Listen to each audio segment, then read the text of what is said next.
Dear ones, I am Archangel Michael. The subject of letter number 7, the main subject, I already commented here a while ago.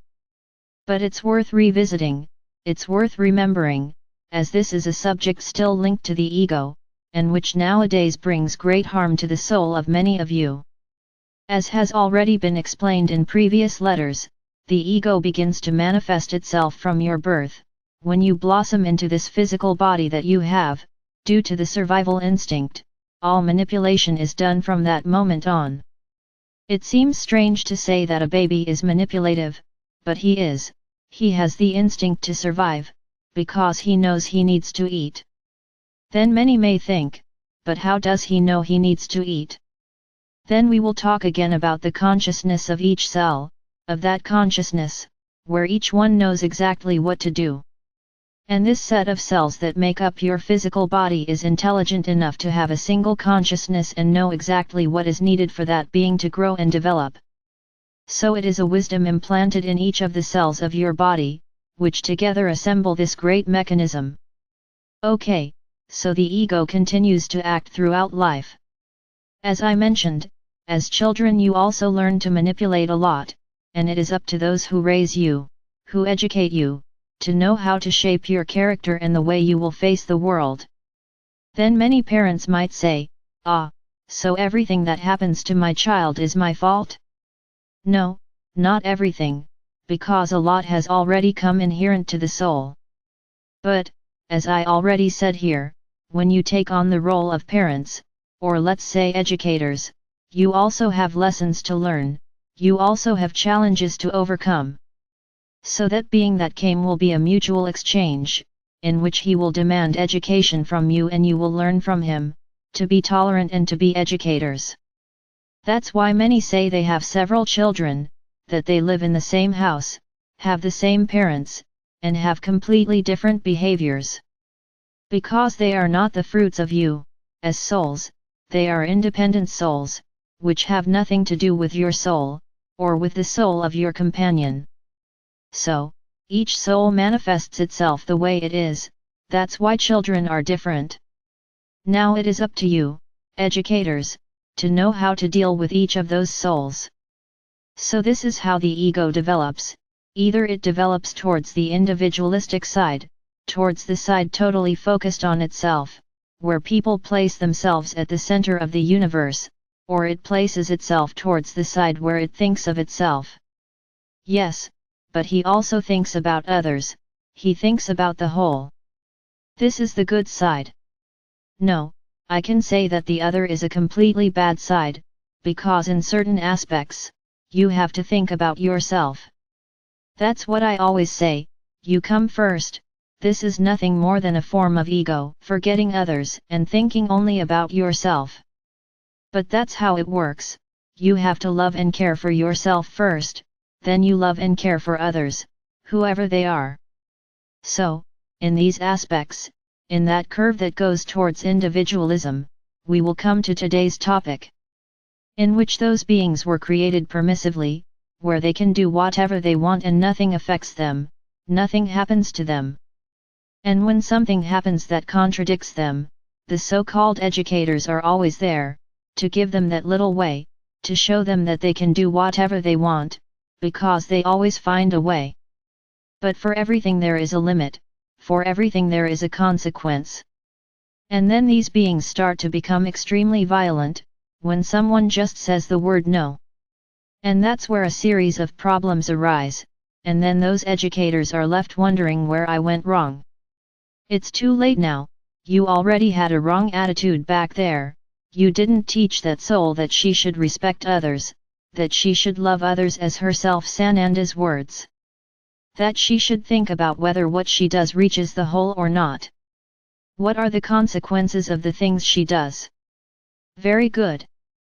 So that's the hook for today's topic, where again Sananda comments on the energy you find at the height of sex, where everything has been distorted over time, exactly by this exacerbated ego.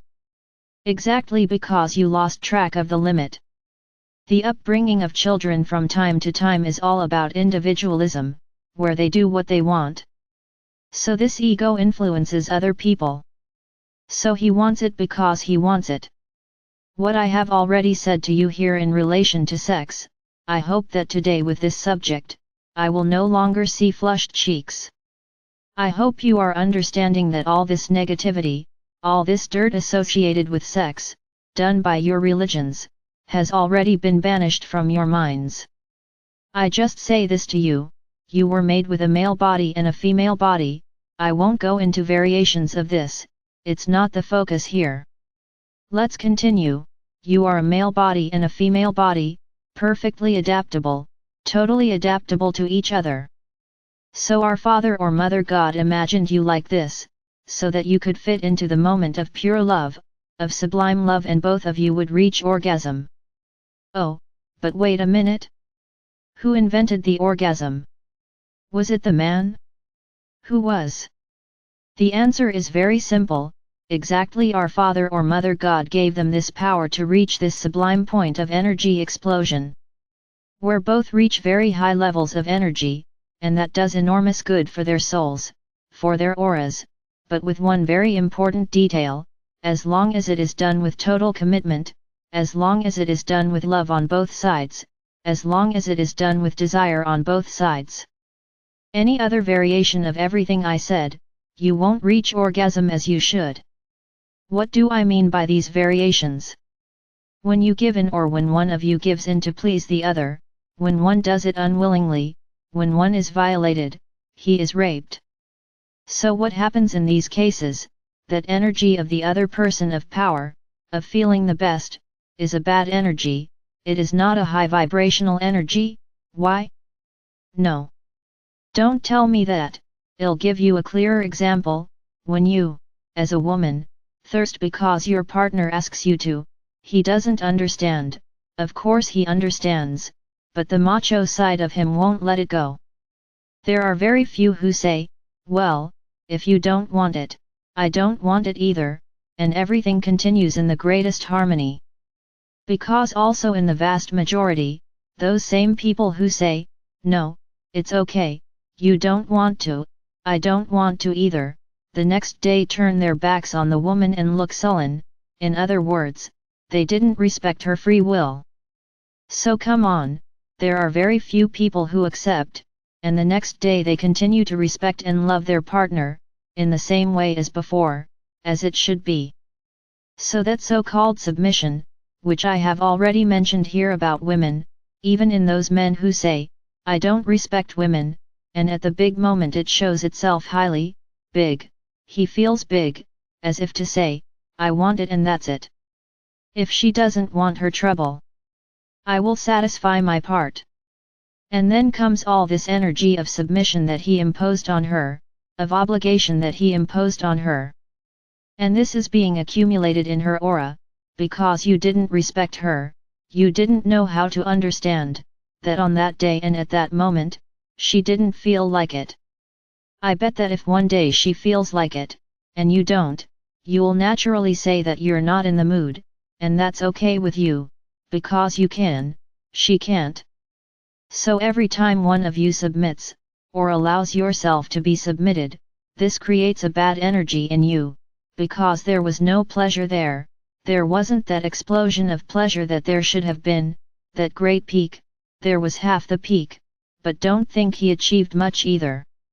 Because this great culmination is when you both reach the same moment, this is an explosion of energy. Now when it is one, it is a released energy, nothing more than that. It's also worth saying here, it's not because you know that you're going to have this explosion of energy, that you're going to do it all the time. Because then it becomes an addiction, it becomes a disease, and then there is no longer this explosion of energy, because the feeling is different.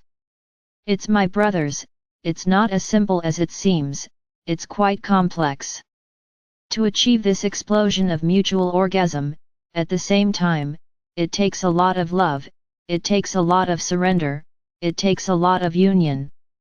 And then every time you have a relationship with each other, sexually, and this doesn't happen, for whatever reason I already mentioned, this accumulates a bad feeling in the other, because all that load of feeling that was in the partner, returned to the other, is spread to the other.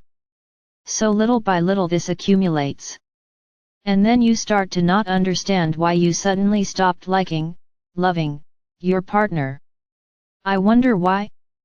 Because you didn't realize that you submitted for so long, that it became a habit, and it became dull. And then where did the love go? Love is over. So my brothers, imagine in today's world, where young people have sex all the time, with several people, all the time. The criticism here is not the various, the criticism here is the form, the lack of love, the sex for sex's sake. So every time you relate in this way, you capture all the energy of lack of love that exists in the other, both from man to woman, and from woman to man.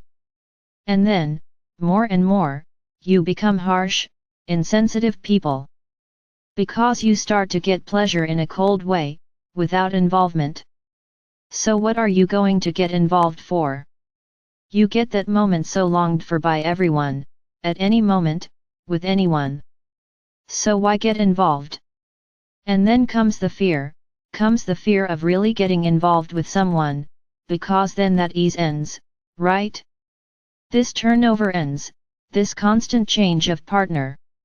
This is in the minds of many young people today, this is the cool thing, this is the good thing, having several and going away saying, look, yesterday I had so many, no, but I had so many. For them this does not have the minor problem. For some this is absurd. For many older people, this is prostitution. No, it's not.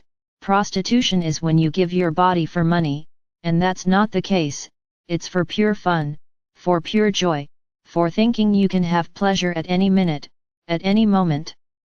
So it doesn't matter with whom. And then it ends up that sex has become an empty thing, something without purpose. So where did that moment go, that moment of explosion of energy, that exists when two souls love each other? Few participate in this nowadays, especially young people. But this was all very well manipulated, to exactly get to this point, so that you lost energy, and the love became increasingly smaller in your chest, in your mind, in your heart. What I have been saying to you, that young people are the future of the world. So let's make them lose this energy, and this is how they are losing it, with addictions, with drugs, and with this unrestrained and uninvolved sex. It's my brothers, everything was very well planned by the dark ones. This freedom, this so-called sexual freedom that young people have achieved over the years, was nothing more than the promotion of the world that exists today, totally cold, totally calculating, in which people no longer get involved. Young people no longer get involved with anyone, they become involved momentarily. There is no love, there is desire, not love. I cannot say here that it is 100% of young people, of course not. There are those who received a lot of love at home, who value their family a lot, so this love is so strong in their chest that they cannot do this kind of thing. He can't take love, take it off his chest, put it in a corner, and go have fun and do lots of things. Wherever he goes, love is with him. So they are criticized, they are ridiculed, they are exposed to shame, because they love. So I will tell you, in the future who will be exposed to shame, who will survive all this. Then many are already thinking, but wait, are you trying to say that we were the ones who made our children like this? It seems that many understand. That lack of love, of involvement, that wasn't there back then, because you worked all day and when you arrived at night you weren't in the mood to talk, that involvement, that family thing, of sitting down, of starting a conversation, of being present, of wanting to know about your child's life, there was no such thing. So he took love for granted. For him, love is something that only exists in romance films, it does not exist as reality. Love remained on the ground.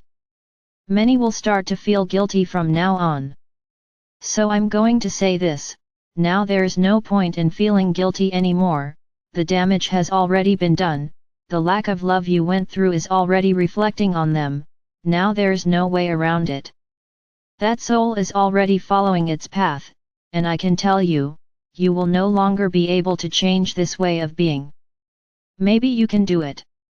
Maybe trying to rescue that love, that talk you don't hear, maybe there's still time, try, it doesn't hurt to try, show this young man that this empty life without love leads to nothing. It's just taking him further and further into the hole. He's getting closer and closer to that tram. Unfortunately, my brothers, where is the love in their hearts? There is none. Yes, hearing the truth hurts, doesn't it? It's difficult to hear the truths.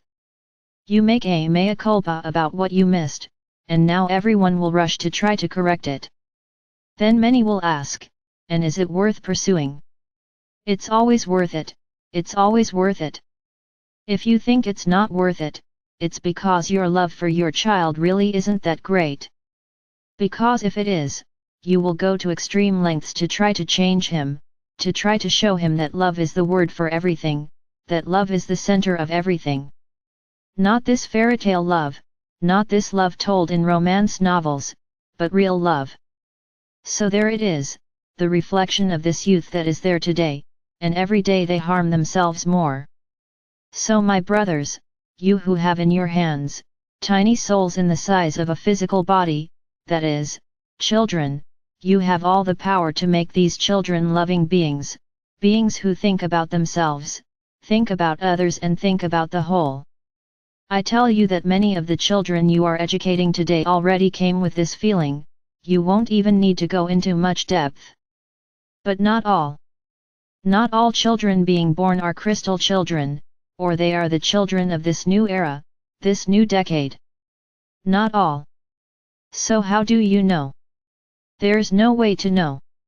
Unless they start to demonstrate some kind of intelligence, otherwise, love your children, pass on values to them, but not individualistic values, values between themselves, others and the whole, so that in the future you don't end up crying, no come to suffer, because your children are on the wrong path. I am Archangel Michael. And I know that often what I say reaches the heart of each one of you. I can only say that this is the intention. Truths hurt, but it is with them that you have the chance to evolve.